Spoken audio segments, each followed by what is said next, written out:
کیا آپ کی لائف میں مسائل ختم ہونے کا نام نہیں لے رہے؟ یہ ویڈیو آپ کے لیے گیم چینجر ثابت ہونے والی ہے، اس لیے آخر تک اسے لازمی دیکھیں، اور جو کام میں آپ کو کرنے کو دوں اسے پورے یقین سے کریں۔ انشاءاللہ صرف چند دنوں میں آپ کی لائف سیٹ ہو جائے گی۔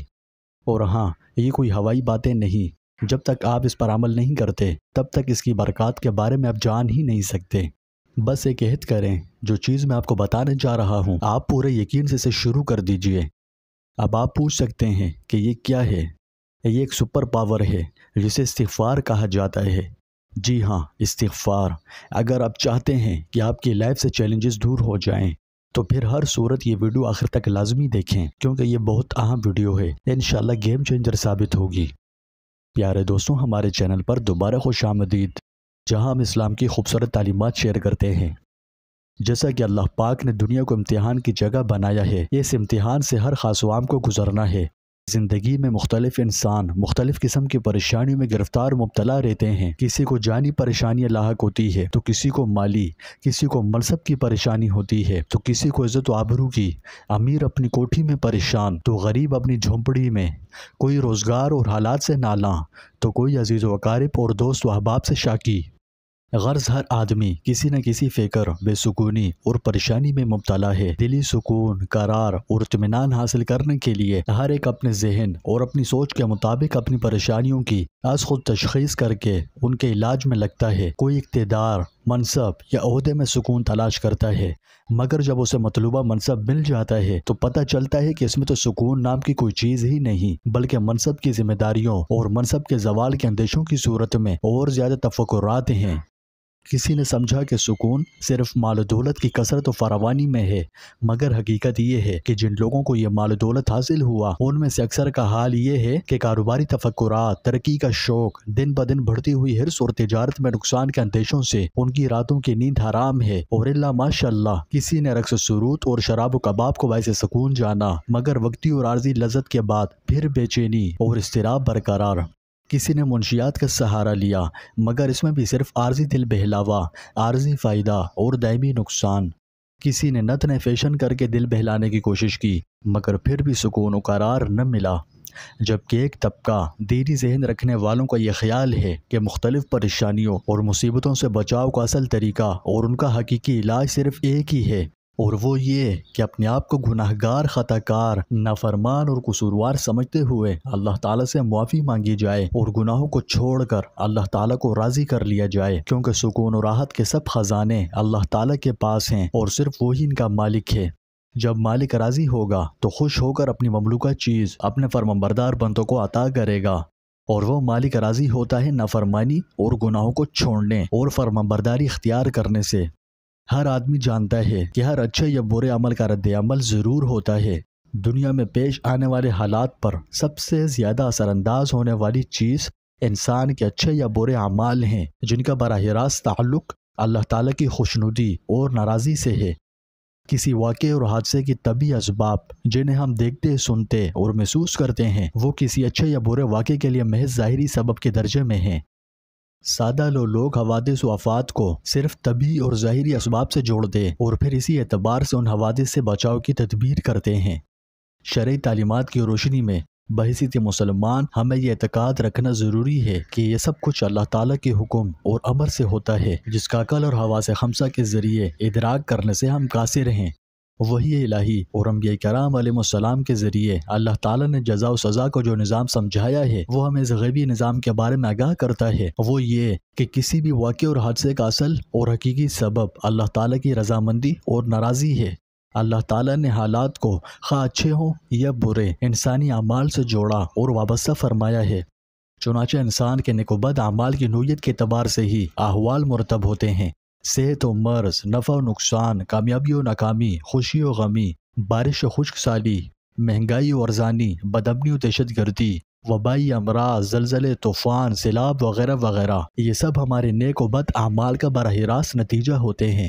کہنے کا مقصد یہ ہے کہ ہم سب اپنی زندگی میں کسی نہ کسی تکلیف، پریشانی یا الجھن سے گزر رہے ہوتے ہیں۔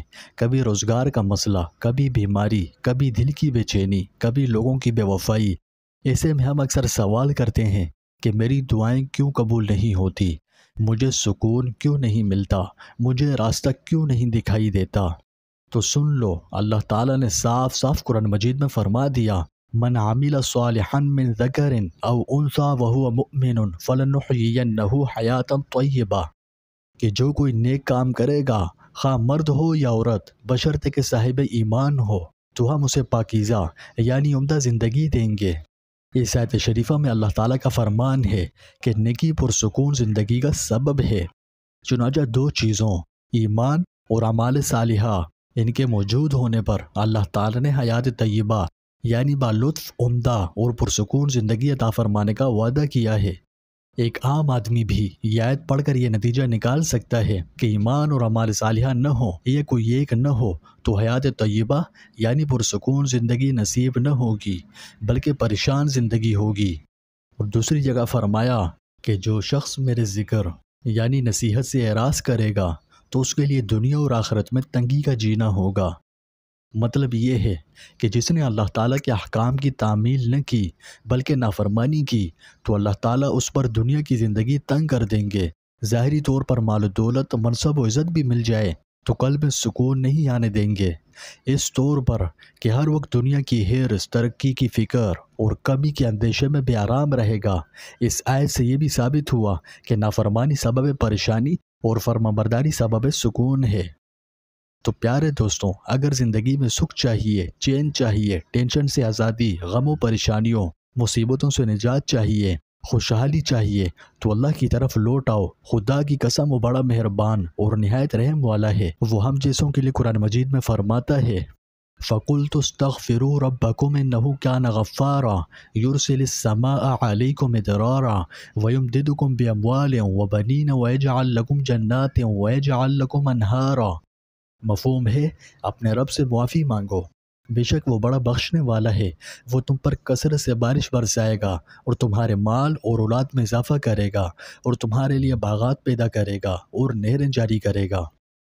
یعنی استغفار صرف گناہوں کی معافی ہی نہیں، یہ رحمتوں کا دروازہ ہے، رزق کا سبب، مشکلوں کا حل اور دلوں کا سکون ہے۔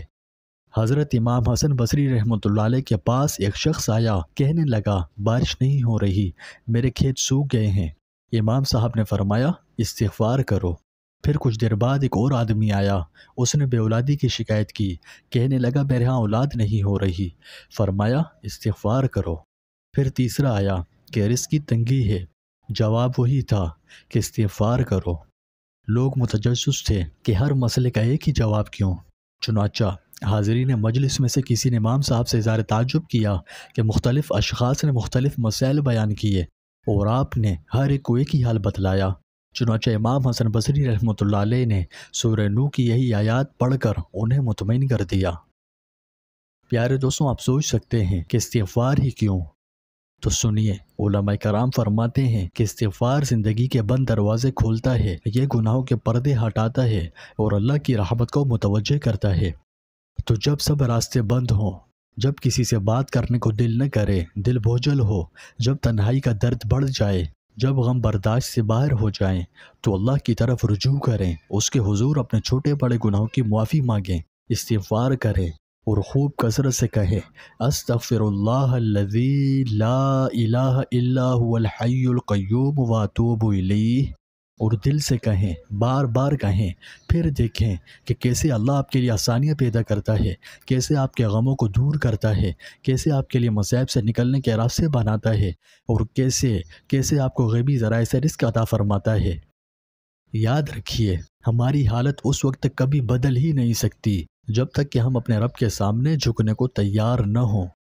اس لیے ضروری ہے کہ اپنے گناہوں پر نادم ہوں، اس سے معافی مانگیں، پھر دیکھیں آپ کی لائف کیسے سیٹ ہوتی ہے۔ تو پیارے بھائیوں اور بہنوں، اگر اپنی لائف چینج کرنی ہے، اگر حالات بدلنے ہیں، اگر خوشحال ہونا ہے، تو آج اس ایک نئے سفر شروع کیجئے اور استغفار کو اپنا ساتھی بنائیں۔ اس عمل پر ہمیشہ کے لیے دوام اختیار کر لیجئے اور اپنے دن کا آغاز اور اختتام استغفار سے کیجئے۔ کسی بھی وقت، کسی بھی لمحے بس دل سے کہیے استغفر اللہ الذی لا الہ الا هو الحی القیوم واتوب الیہ۔ اور اگر یہ نہ پڑھ سکتے ہوں تو صرف استغفر اللہ پڑھ لیجئے، کیونکہ استغفار کوئی معمولی چیز نہیں، یہ دل کی دوا ہے، یہ روح کا سکون ہے اور اللہ پاک کی خاص الخاص رحمتوں کا ذریعہ ہے۔ ثواب کی نیت سے ایک دفعہ استغفر اللہ پڑھ کر کامنٹ میں بھی استغفر اللہ ضرور لکھیں اور اس ویڈیو کو زیادہ سے زیادہ شیئر کیجیے۔ اللہ پاک ہم سب کا حامی و ناصر ہو۔